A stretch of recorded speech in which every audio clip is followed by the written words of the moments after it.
Hey folks, welcome back to our Dice Tower preview. I'm Mark, and today we're taking a look at Vermin Vendetta.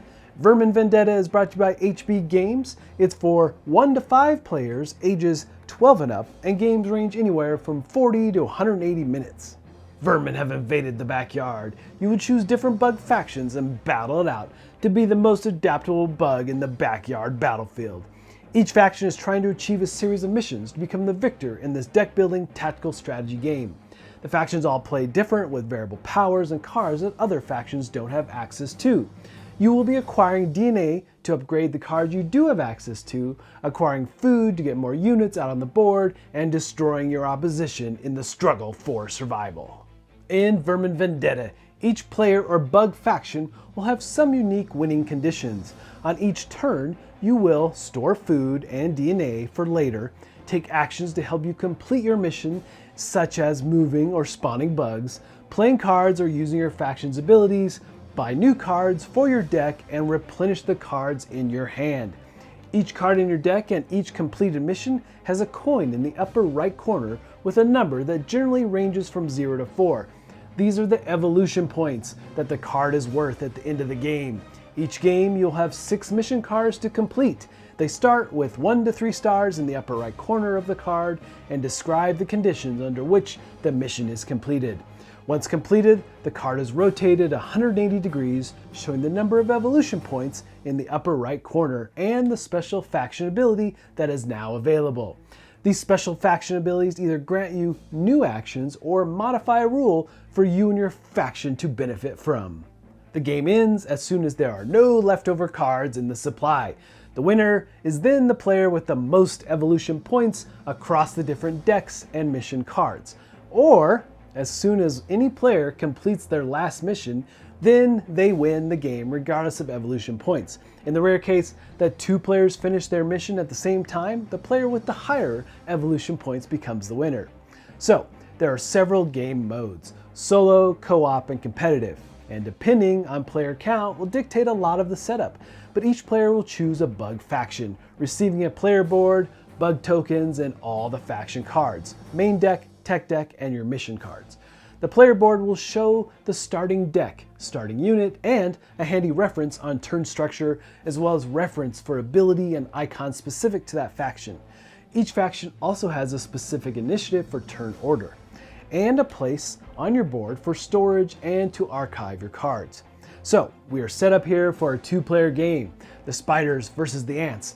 And to set up the world, there are main tiles that you'll put out into place, but you'll also have your own tile with your home spawn point.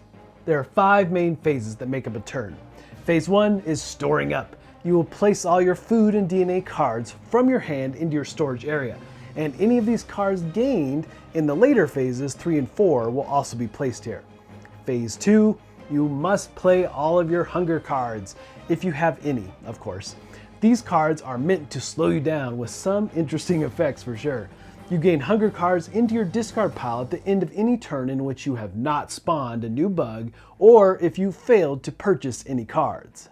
So phase 3, this is where you will spend the bulk of your turn for sure. You will have 2 action points to spend on various things.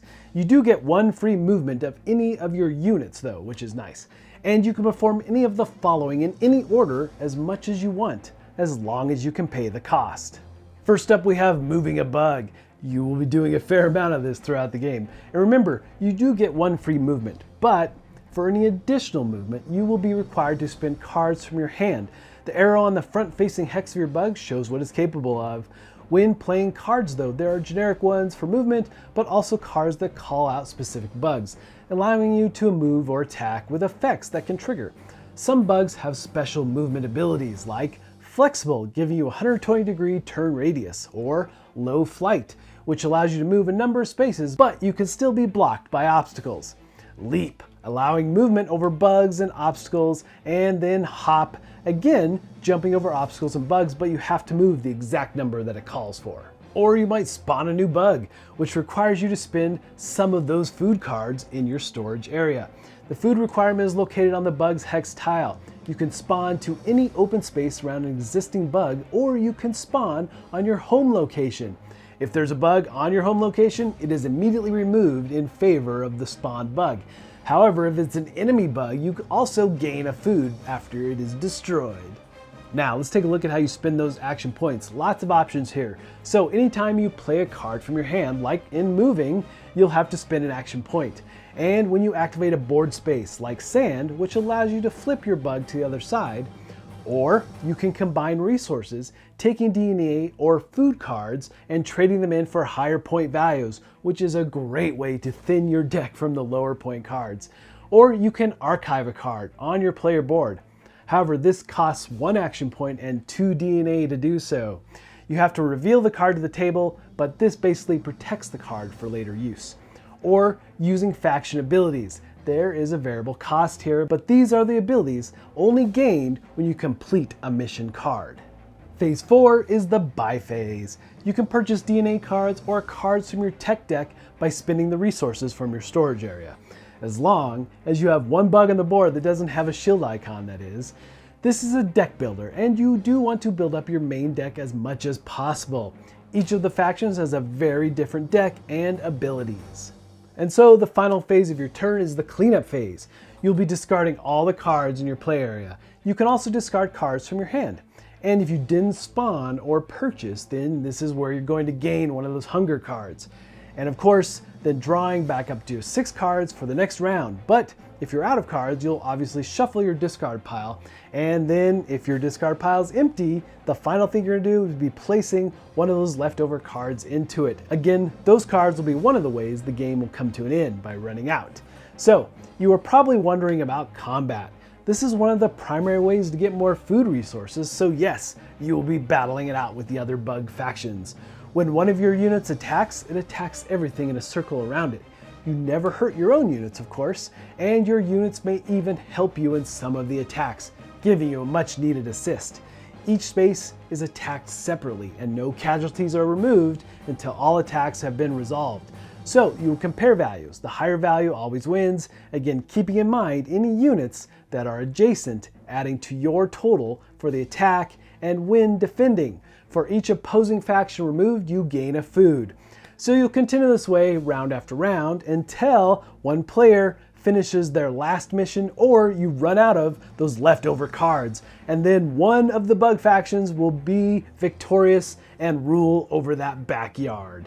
Alright folks, just a reminder once again, this has been a Dice Tower paid preview, and everything you've seen here has been in prototype form, so keep a close eye on the campaign for any changes that still may occur. Now with that said, there's some really interesting tactical strategy around this game, and I love how all the different bug factions have very different cards and different abilities and things they can do in the game, giving you a lot of replayability as you try out the different type of factions. But ultimately folks, if this looks like something that would be of interest to you, I'm sure they'd appreciate your support. So I think that's it from me, and until next time, we'll see you at the table.